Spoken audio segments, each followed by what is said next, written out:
ایرانی supreme leader آیت اللہ خامنئی کی شہادت کیسے ہوئی، پہلے اس کے بارے میں بات کریں گے، پھر پاکستان میں اس کے بعد کیا رد عمل آ رہا ہے اور اب ایران کو مستقبل میں کن چیلنجز کا سامنا کرنا پڑے گا، دنیا کس طرف جا رہی ہے اور حالات اس وقت ہر طرف کس طرح کے ہیں۔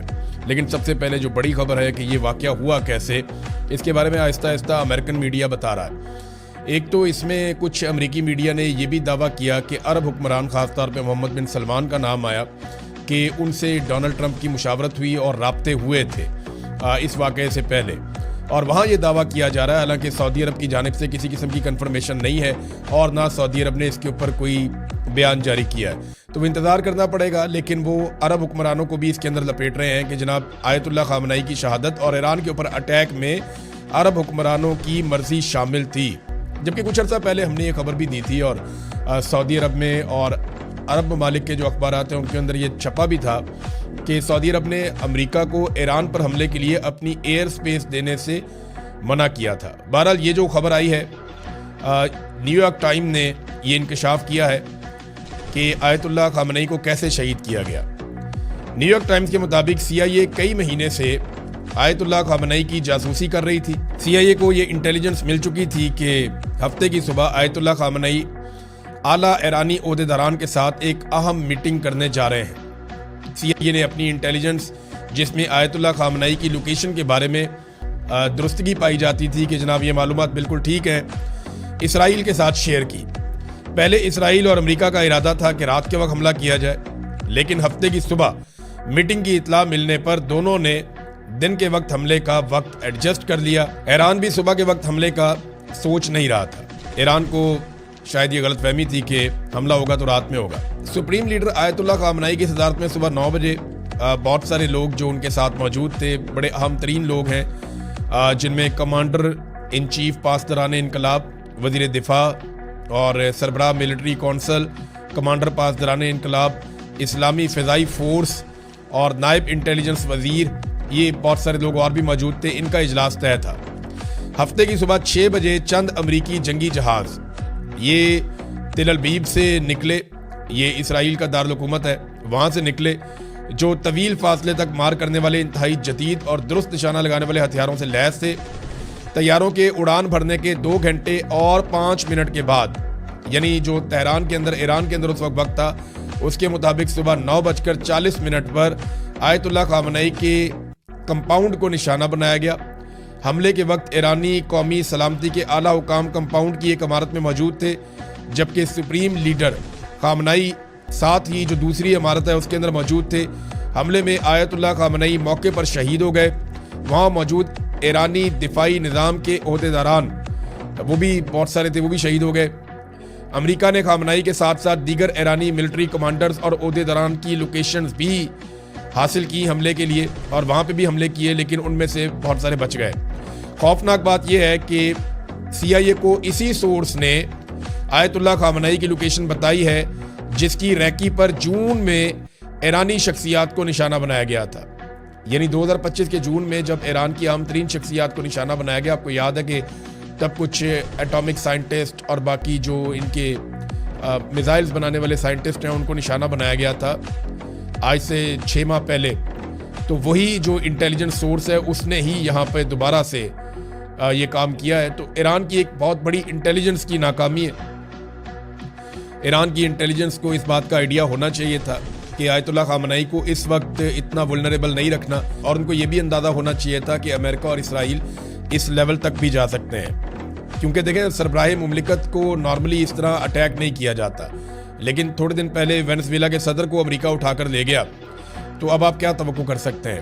بہرحال یہ ایران کی انٹیلیجنس کا فیلئر ہے، اور CIA جو امریکہ کی ٹاپ انٹیلیجنس ایجنسی ہے، اس نے یہ معلومات گیدر کی ہیں امریکی اخبارات کے مطابق، اور اس میں ان کا ساتھ دیا اسرائیل نے، اور انہوں نے یہ ایک بڑا ٹارگٹ اچیو کیا ایران کے اندر، جو وہ بڑے عرصے سے کرنا چاہ رہے تھے۔ ایران کے لیے ایک بہت بڑا دھچکا ہے، ایران کے لیے نہیں بلکہ پورے مسلمان ملکوں کے لیے دھچکا ہے۔ دنیا میں بہت ساری جگہوں پہ آیت اللہ خامنئی کی بڑی قدر بھی ہے، خاص طور پہ آیت اللہ خامنئی ایک بڑے سخت گیر انسان تھے کچھ معاملات کو لے کر، خاص طور پہ فلسطینیوں کے لیے انہوں نے بڑی آواز اٹھائی، ہمیشہ عملی جد و جہد بھی کی ہے اور اپنے موقف سے پیچھے نہیں ہٹے۔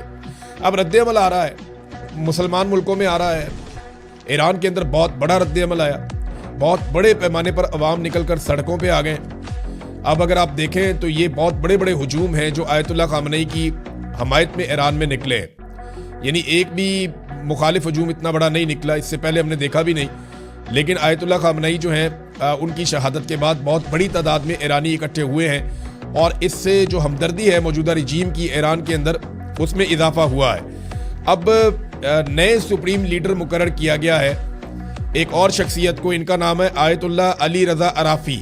یہ 67 سال ان کی عمر ہے، اور یہ آیت اللہ خامنئی جو شہید ہو چکے ہیں ان کے بہت قریبی ساتھیوں میں سے ایک ہیں، اور اب 3 مین لوگ ہیں۔ اچھا، یہ عبوری طور پہ ہے، یہ کنفرمیشن نہیں ہے، عبوری طور پہ یہ نئے سپریم لیڈر رہیں گے آیت اللہ علی رضا عرافی، اور 3 لوگ اس وقت ملک کے اہم ترین فیصلے کریں گے، ایک چیف جسٹس، ایک صدر، اور ایک آیت اللہ علی رضا عرافی جو سپریم لیڈر ہیں، اور انہیں عبوری مدت کے لیے وہاں پہ سپریم لیڈر کا عہدہ دیا گیا ایران میں، اور یہ فیصلہ ہو چکا ہے۔ اب بہت بڑے بڑے چیلنجز ہیں ایران میں، لیکن پہلے پاکستان میں آ جاتے ہیں۔ پاکستان کے تقریباً تمام بڑے شہروں میں احتجاج شروع ہو گیا اس واقعے کے بعد، خاص طور پہ اسلام آباد میں، کراچی میں، لاہور میں، پشاور میں، کوئٹہ میں، تمام جو دارالحکومت ہے وہاں پہ، اور گلگت بلتستان میں یہ بڑا شدید احتجاج ہوا ہے۔ پاکستانیوں میں بہت سخت رد عمل دیا ہے۔ گلگت بلتستان میں اقوام متحدہ کا دفتر جو ہے اسے آگ لگا دی گئی۔ مظاہرین کی جانب سے یہ اطلاع آ رہی ہے کہ اقوام متحدہ کے دفتر کو گلگت بلتستان میں آگ لگا دی گئی ہے۔ ابھی تک جو نقصانات ہیں ان کا پتہ نہیں چلا۔ یہ ضرور ہوا کہ وہاں پہ سیکورٹی فورسز کی فائرنگ سے اب تک کی اطلاع کے مطابق 7 سے 8 افراد کے شہید ہونے کی اطلاع مل رہی ہے کہ 7 سے 8 افراد جو مظاہرین وہاں پہ تھے ان پہ گولی چلائی ہے سیکورٹی فورسز نے، بہت سارے زخمی ہو گئے ہیں، اور 7-8 لوگ جو ہیں وہ جاں بحق ہو گئے۔ یہ واقعہ ہوا گلگت بلتستان میں۔ کراچی میں ایک انتہائی افسوسناک واقعہ ہوا، مظاہرین احتجاج کر رہے تھے، اور یہ مظاہرین کراچی کونسلیٹ کی طرف گئے، اور وہاں پہ پھر فائرنگ ہوئی ہے۔ کچھ سورسز یہ کہہ رہے ہیں کہ یہ فائرنگ جو ہے امریکی مرین سے کی ہے جو وہاں پہ کونسلیٹ میں موجود تھے، اور کچھ سورسز یہ کہہ رہے ہیں کہ کراچی کی سیکورٹی فورسز جو ہے پولیس وغیرہ انہوں نے یہ فائرنگ کی ہے۔ ابھی تک اس پہ کوئی سرکاری کنفرمیشن نہیں آئی، لیکن اب تک کی اطلاع کے مطابق 10 لوگ کراچی والے انسیڈنٹ میں جو مظاہرہ کرنے کے لیے گئے تھے وہ جاں بحق ہو گئے ہیں، اور بہت سارے لوگ زخمی ہیں۔ یہ اطلاعات کراچی سے آئی ہیں۔ اسلام آباد میں اسٹریٹ فائرنگ کی گئی ہے، شیلنگ کی گئی ہے مظاہرین کے اوپر۔ مظاہرین وہاں پہ احتجاج کر رہے تھے۔ مظاہرین میں اور محسن نقوی میں طے پایا تھا کہ ایک لمٹ سے آگے نہیں جائیں گے، لیکن امریکی ایمبیسی کے باہر وہ احتجاج کرنا چاہ رہے تھے، وہاں پہ بھی فائرنگ کی رپورٹ ہوئی ہے، اور بہت سارے لوگ زخمی ہوئے ہیں۔ ابھی تک اسلام آباد سے کنفرمیشن نہیں آ رہی، لیکن پاکستان میں اب تک کی اطلاعات کے مطابق 20 سے زائد افراد جاں بحق ہو گئے ہیں، شہید ہو گئے ہیں، اور بہت سارے لوگ زخمی ہو گئے ہیں ان مظاہروں میں، اور حکومت روکنے کی کوشش کر رہی ہے۔ بار بار یہ پیغام حکومتی لوگوں کی جانب سے دیا جا رہا ہے کہ آپ پرامن رہیں، احتجاج کرنا آپ کا حق ہے، یہ واقعہ بہت افسوسناک ہے، لیکن آپ پرامن رہیں۔ شہباز شریف صاحب نے اس کے اوپر ایک سٹیٹمنٹ بھی جاری کیا ہے۔ یہ جناب شہباز شریف صاحب نے جو ٹویٹ کیا اس میں انہوں نے کہا جی کہ پاکستان کی حکومت اور عوام غم میں برابر کے شریک ہیں جو ایران کے لوگوں کو ملا ہے شہادت سے آیت اللہ سید علی خمینی کی۔ یہ شہباز شریف صاحب نے لکھا، اور پاکستان نے کنسرن شو کیے ہیں violation of the norms of international law, کہ بین الاقوامی قوانین کی جو خلاف ورزی کی ہے، اور یہ بہت پرانی ایک روایت ہے کہ ہیڈ آف دا اسٹیٹس اور جو حکمران ہیں انہیں ٹارگٹ نہیں کیا جاتا، لیکن یہاں پہ ایسا کیا گیا۔ یہ بھی شہباز شریف نے لکھا ہے، اور ساتھ انہوں نے دعا کی ہے کہ ہم ایصال ثواب کے لیے دعا کرتے ہیں، اور اللہ تعالیٰ انہیں ایرانیوں کو ہمت دے اس نقصان کو، اس کے بوجھ کو اٹھانے کی۔ یہ شہباز شریف صاحب کا سٹیٹمنٹ ہے۔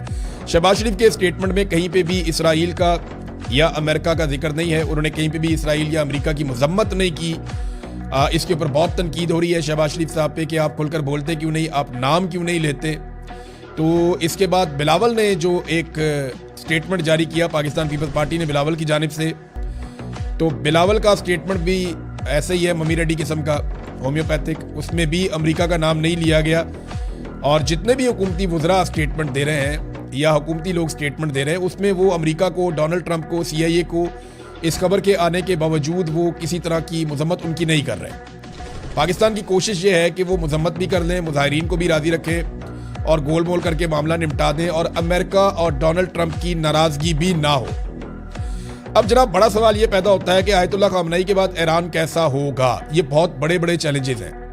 ایک تو پاکستان کے اندر لاہور میں بھی مظاہرین کے اوپر شیلنگ ہو رہی ہے اور وہاں بھی پرتشدد واقعات ہو رہے ہیں. پشاور میں بھی جو ہے وہ شیلنگ ہوئی ہے. تفصیلات آئیں گی, میں آپ کے ساتھ شیئر کرتا رہوں گا. لیکن اب بڑے چیلنجز ایران کے لیے کیا ہے, اور خامنئی کی شہادت کے بعد ایران کس طرح کا ہوگا, یہ ہے سب سے امپورٹنٹ سوال. امریکہ کی کوشش یہ ہوگی کہ جلد از جلد وہ اپنے اہداف حاصل کرے. جتنا وقت ایران کو ملے گا اتنا ایران کو سنبھلنے کا موقع مل جائے گا, اور امریکہ کوشش کرے گا کہ رجیم تبدیل کر دیا جائے. لیکن خامنئی کی شہادت کے بعد جس طرح لوگ نکلے ہیں اس سے دکھائی نہیں دیتا کہ رضا پہلوی ٹائپ کا کوئی بندہ لا کے انسٹال کیا جا سکتا ہے.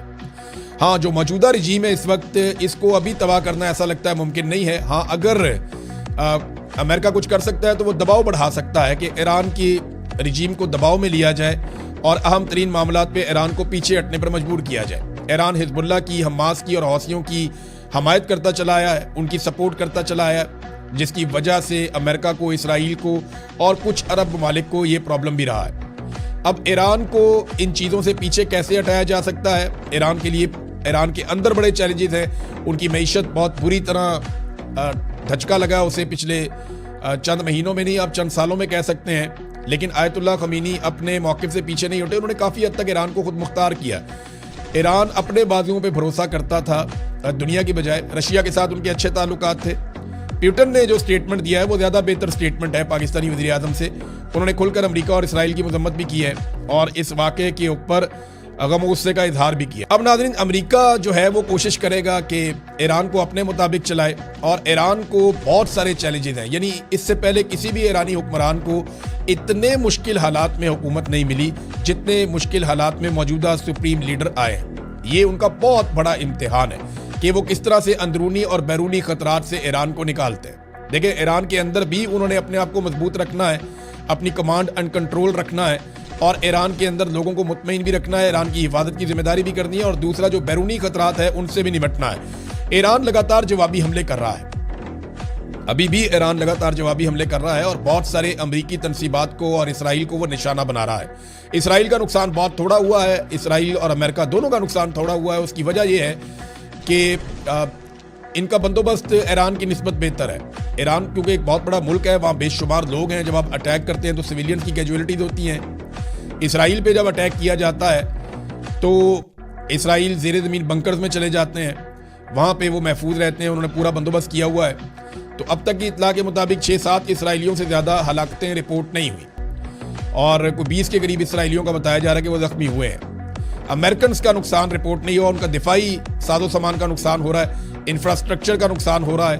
لیکن امریکی فوجی کتنے مارے گئے ہیں اس بارے میں ہمارے پاس کنفرم اطلاعات نہیں ہے, اور ایرانی میزائل امریکہ تک پہنچ نہیں سکتے, وہ بہت دور ہے. ایران کو عرب ممالک کے ساتھ بھی کوئی حل نکالنا پڑے گا, اور اگر ان کی سرزمین سے ایران کے اوپر اٹیک ہوتا ہے تو ایران کس طریقے سے اس ساری صورتحال کو مینج کرتا ہے.